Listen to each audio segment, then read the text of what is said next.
Alô, meus alunos do primeiro ano, Márcio Macedo. Vamos lá, dando continuidade ainda, vamos à parte de equilíbrio. Vamos falar de equilíbrio de um corpo, tá ok? Bom, depois eu vou dar um pequeno resumo sobre equilíbrio de um ponto e depois equilíbrio de um corpo. Na semana que vem, então, eu vou dar um fechamento nessa parte de equilíbrio. Vamos fechar, então, ao capítulo 14 do livro de vocês, equilíbrio de um corpo. Para eu entender o que é equilíbrio de um corpo, eu tenho primeiro que entender o que é o momento de uma força. Momento de uma força, ou torque. Vocês vão ouvir falar muito em questão de torque, quando se falar em carro.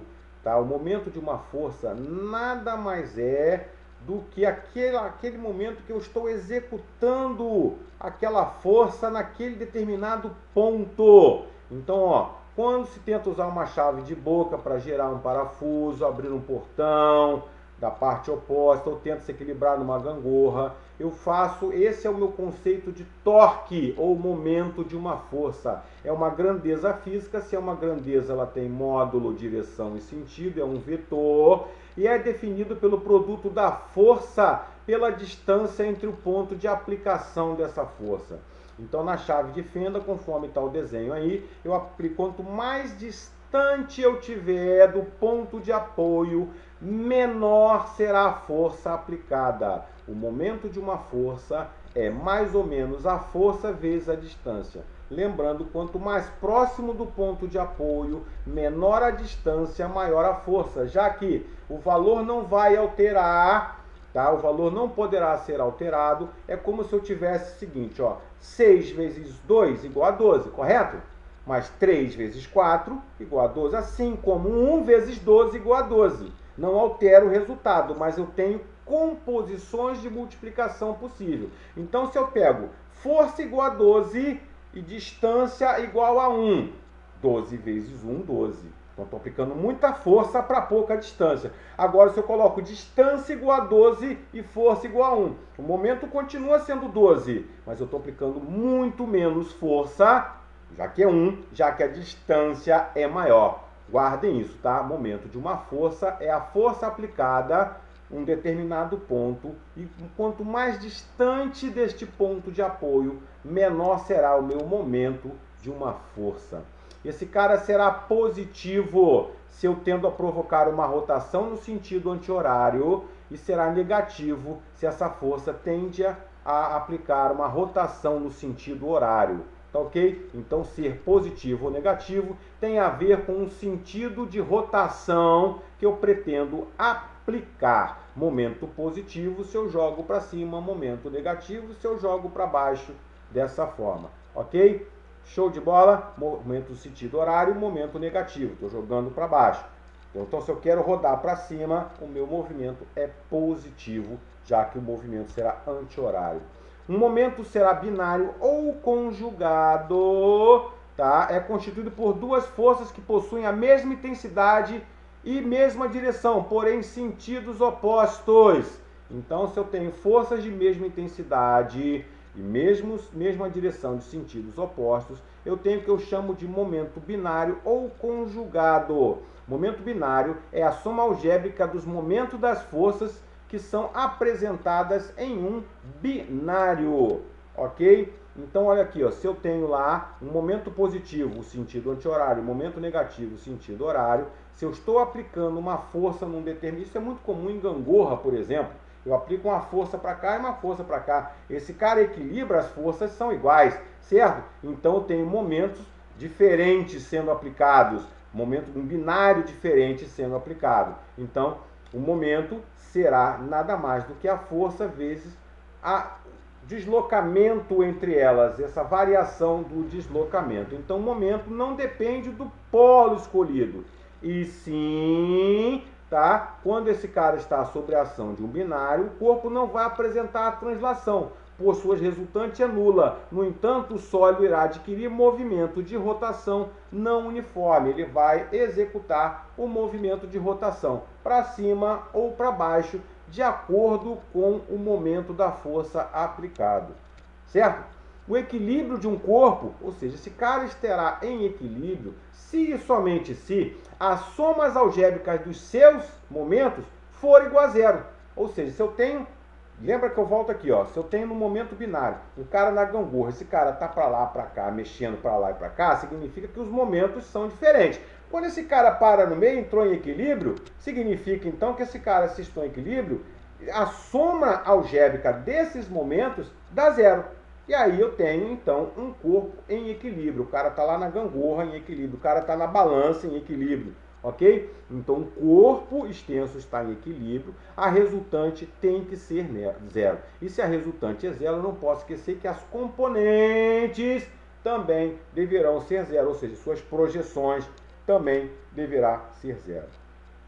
Uma pequena dica, lembrando lá da parte de vetores, o teorema das três forças. Quando um corpo está em equilíbrio sob a ação de três forças não paralelas, obrigatoriamente essas devem ser coplanares, ou seja, estarem sendo executadas no mesmo plano. E as suas linhas de ação serão concorrentes em um único ponto, como se vê em A. Pega, por exemplo, uma escada apoiada. A escada está apoiada, está em equilíbrio, mas estão sendo três forças sendo aplicadas. A escada na parede, o chão na escada e o próprio peso da escada. Esses três caras vão convergir para um único ponto, conforme o desenho da figura B que ali está. Tá ok? Isso é que é o momento das três forças. Tá? Esse cara vai ter equilíbrio, então existe um ponto em que essas três forças convergem. Isso é o teorema das três forças.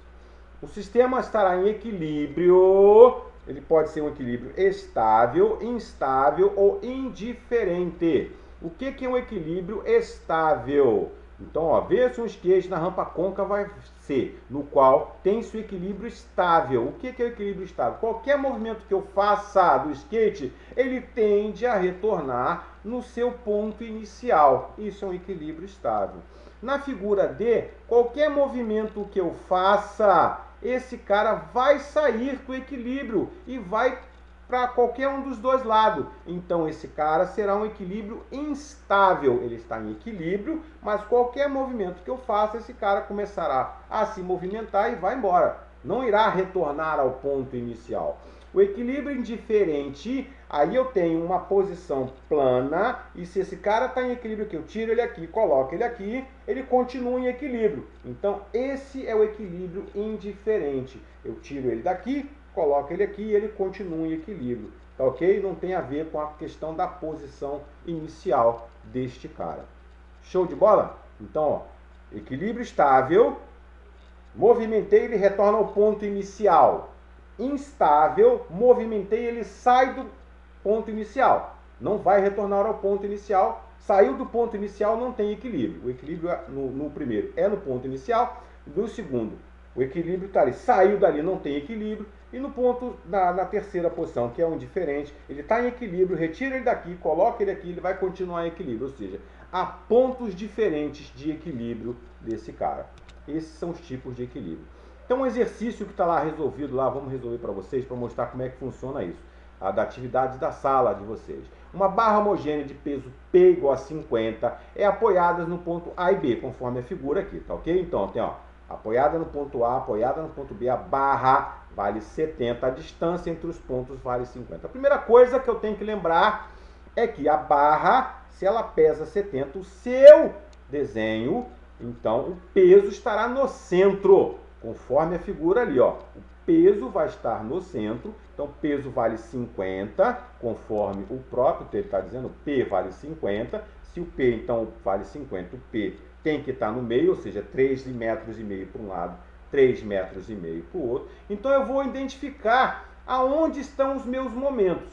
Lá no ponto A, eu tenho um cara no ponto A lá. Quem é o equilíbrio desse cara aqui? Esse cara está para cima ou está para baixo? É normal. Se a barra está apoiando ele, então eu tenho um normal desse cara para lá. Como esse cara está em equilíbrio, a normal de A mais a normal de B tem que anular o peso de baixo, certo? E o peso, então, ó, normal de A para cima, normal de B para cima, normal, peso para baixo. Então, a soma desses dois tem que dar o peso para baixo. Então, NA mais NB tem que ser igual a peso. Como o peso vale 50, NA mais NB tem que ser 50. Eu sei que o somatório, se esse cara está em equilíbrio, o somatório de todos os momentos tem que ser zero. Mas quem é o somatório de A?